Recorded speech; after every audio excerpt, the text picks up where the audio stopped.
Welcome to happiness with Abhijit. ভুল কাজ করার 12টি উপায় এখানে দেওয়া হলো। যারা আপনাকে সম্মান করে না তারাও আপনার পায়ে এসে নত হবে।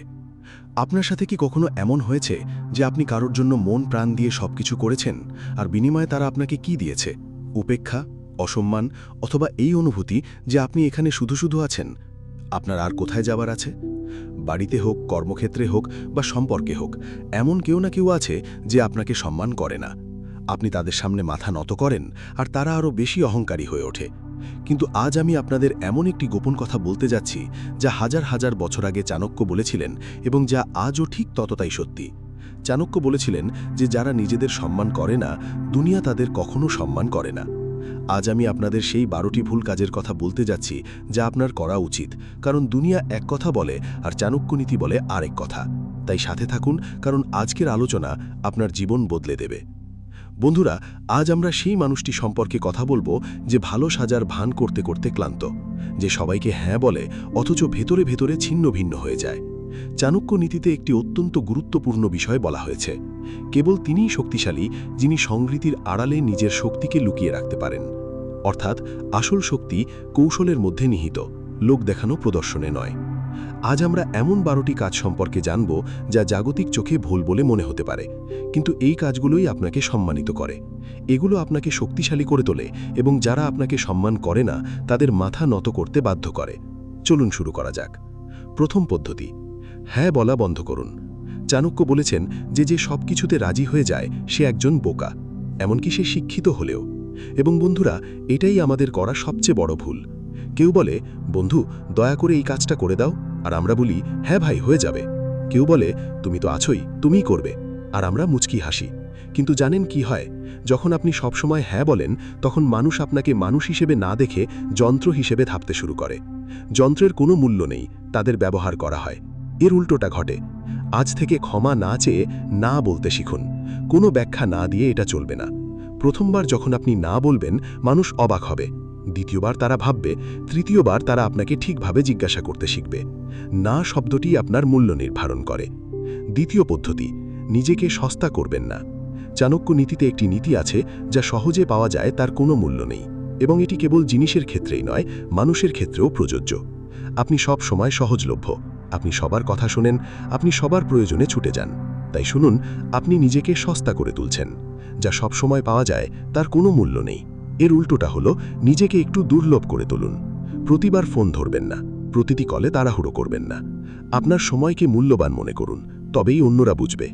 যখন আপনি কম দৃশ্যমান হবেন মানুষ আপনাকে আরও বেশি খুঁজবে। পদ্ধতি নম্বর, আপনার কষ্ট লুকানো বন্ধ করুন, কিন্তু সঠিক জায়গায় থামুন। এটা একটু কৌশলপূর্ণ।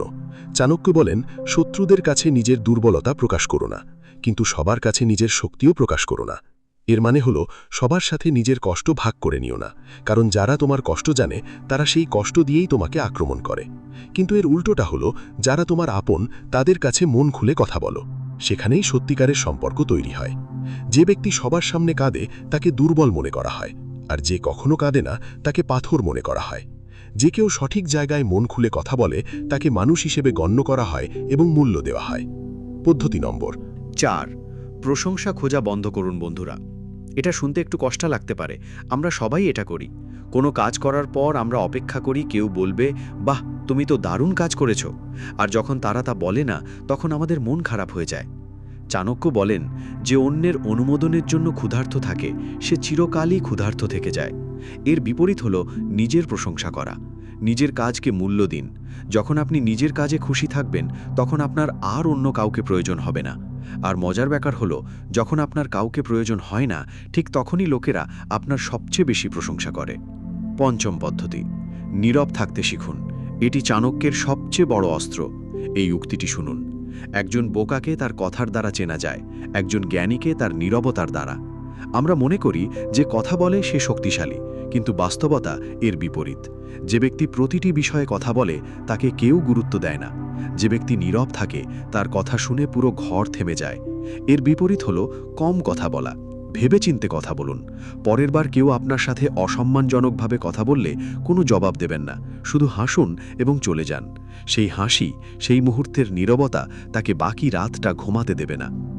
ষষ্ঠ পদ্ধতি, ক্ষমা করুন কিন্তু ভুলবেন না। এটা শুনতে অদ্ভুত লাগতে পারে। চাণক্য বলেন যে ব্যক্তি অপমান ভুলে যায় সে আবার তার মুখোমুখি হওয়ার জন্য নিজেকে প্রস্তুত করে। বন্ধুরা, ক্ষমা হলো শক্তি, কিন্তু ভুলে যাওয়া হলো বোকামি। এর বিপরীতটাই সত্যি। মন থেকে ক্ষমা করুন, কিন্তু নিজের আচরণ পরিবর্তন করুন।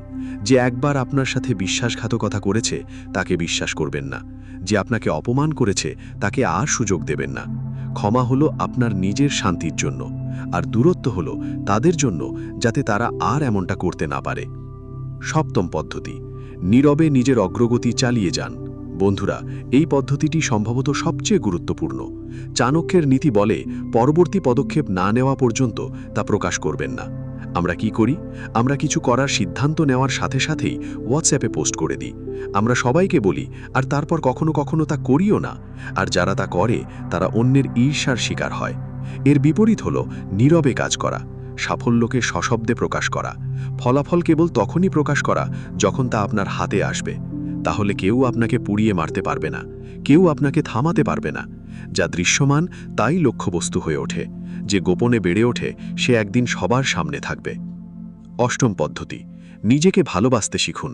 একে স্বার্থপরতা বলে ভুল করবেন না। চাণক্য একটি গভীর কথা বলেছিলেন, যে নিজের যত্ন নেয় না সে অন্যেরও যত্ন নিতে পারে না। ছোটবেলা থেকেই আমাদের শেখানো হয় প্রথমে অন্যের কথা ভাবতে, নিজেকে পেছনে রাখতে, আর আমরা নিজেদের এতটাই পেছনে ফেলে দিই যে আমরা নিজেদেরই হারিয়ে ফেলি। এর বিপরীত হলো প্রথমে নিজের যত্ন নেওয়া, পর্যাপ্ত ঘুম, ভালো খাওয়া দাওয়া, নিজের শখের জন্য সময় দিন, নিজের স্বপ্ন পূরণের জন্য কাজ করুন। যখন আপনি নিজে সুখী থাকবেন, আপনার সেই সুখ অন্যদের মধ্যেও ছড়িয়ে পড়বে। আর যে ব্যক্তি নিজে সুখী তাকে কেউ ধ্বংস করতে পারে না। নবম পদ্ধতি, নিজের জীবনের জন্য সবাইকে দায়ী করবেন না। এটি আমাদের সমাজের একটি মারাত্মক ব্যাধি। আপনি এটা কেন করলেন, ওটা কেন করলেন না, তুমি এত দেরি করে এলে কেন, এত তাড়াতাড়ি কেন, আর আমরা সবাইকে ব্যাখ্যা দিতেই থাকি। চাণক্য সবসময় বলেন যে সবকিছুর ব্যাখ্যা দেয় সে নিজের সাক্ষ্যকেই দুর্বল করে ফেলে। এর বিপরীত হলো ব্যাখ্যা দেওয়া বন্ধ করা। তুমি যা কিছু করেছো তা ভেবেচিন্তেই করেছো, কিন্তু যে ব্যক্তি সবাইকে জবাব দেয় তাকে কেউ গুরুত্ব দেয় না। যে ব্যাখ্যা ছাড়াই চলে, জগৎ তার কাজ থেকেই জানে যে সেই সঠিক। পদ্ধতি নম্বর 10, যারা আপনাকে ছোট করে তাদের থেকে নিজেকে দূরে রাখুন। শুনুন, এটা খুব গুরুত্বপূর্ণ। চাণক্য নীতিতে লেখা আছে যে সঙ্গ আপনাকে নিচে নামায় তা শত্রুর চেয়েও বেশি বিপজ্জনক। আপনার বাড়িতে, পরিবারে বা অফিসে নিশ্চয়ই এমন কেউ আছে যার সাথে দেখা হলেই আপনি নিজেকে ছোট মনে করেন। আপনি এমনই, আয়নেজ, এটা আপনার সাথে হতে পারে না। আপনি সবসময় এমনই ছিলেন এবং আপনি তা মেনে নিয়েছেন। এর বিপরীত হলো তাদের থেকে নিজেকে দূরে রাখা। সম্পর্ক ভাঙা হয়তো সম্ভব, কিন্তু তাদের কথাকে আপনার হৃদয়ে স্থান দেওয়া বন্ধ করুন। যে আপনার উন্নতিতে ঈর্ষান্বিত দেখতে পারবে না, সে তার চোখে কোনো আনন্দ দেখতে পাবে না। এই ধরনের লোকেরা যা বলে তা তাদের কষ্ট, আপনার সত্য নয়। পদ্ধতি নম্বর 11, সাহায্য করুন, কিন্তু আশা ছাড়া নয়। এটা শুনতে একটু অদ্ভুত লাগতে পারে। চাণক্য বলেছেন যে প্রতিদানহীন দয়া দয়া নয়, বরং আত্মধ্বংস। আমরা সাহায্য করি এবং তারপর অন্যের কাছ থেকে প্রতিদান আশা করি, আর যখন তারা তা করে না তখন আমাদের হৃদয় ভেঙে যায়। এর বিপরীত হল সাহায্য করা, কিন্তু শুধুমাত্র তাদেরকেই যারা এর যোগ্য। সবাইকে সাহায্য করবেন না, সবার পেছনে আপনার শক্তি অপচয় করবেন না, এবং যখন সাহায্য করবেন তখন কোনো প্রত্যাশা ছাড়াই করুন। কাজটি মন থেকে করুন, কিন্তু চোখ কান খোলা রাখুন। যে ব্যক্তি বারবার শুধু নেয় কিন্তু কখনো দেয় না, সে আপনার দয়ার যোগ্য নয়, বরং আপনার দূরত্ব বজায় রাখার যোগ্য। পদ্ধতি নম্বর 12, নিজের মূল্য নির্ধারণ করুন। আর এই শেষ পদ্ধতিটি সবচেয়ে শক্তিশালী। চাণক্যের সবচেয়ে বিখ্যাত উক্তিটি হল, যারা নিজের মূল্য দেয় না, জগতও তাদের মূল্য দেয় না। বন্ধুরা, আপনার মূল্য অন্যেরা আপনার উপর যা আরোপ করে তা নয়, আপনার মূল্য আপনি নিজের উপর যা আরোপ করেন তাই। আপনি যদি নিজেকে তুচ্ছ মনে করেন, জগতও তাই করবে। আপনি যদি নিজেকে যোগ্য মনে করেন, জগৎ তা মেনে নিতে বাধ্য হবে। এর বিপরীতটাই সত্যি। এই মুহূর্ত থেকেই নিজেকে সবার আগে রাখুন। আপনার মতামত গুরুত্বপূর্ণ, আপনার সময় মূল্যবান, আপনার অনুভূতিগুলো বৈধ, আপনার স্বপ্নগুলো গুরুত্বপূর্ণ। যেদিন আপনি এটা মেনে নেবেন, জগৎও তা মেনে নেবে। বন্ধুরা, একটু অপেক্ষা করুন। আমি জানি এটা শোনা সহজ, কিন্তু করাটা কঠিন। কারণ যখন আপনি বদলাতে শুরু করেন তখন লোকে বলে ও বদলে গেছে, এখনও অহংকারী, আগের আপনি ভালো ছিলেন। কিন্তু আমি আপনাদের জিজ্ঞেস করি, আগের জীবনে আপনি কতটা সম্মান পেতেন? আগের জীবনে আপনি কতটা সুখী ছিলেন? আগের আপনি কি সত্যিই আপনি ছিলেন, নাকি শুধু সবার প্রত্যাশার বোঝা বয়ে বাড়ানো একটি কাঁধ ছিলেন? চাণক্য বলেছেন, পরিবর্তনই জীবন, যা বদলায়নি তা মৃত।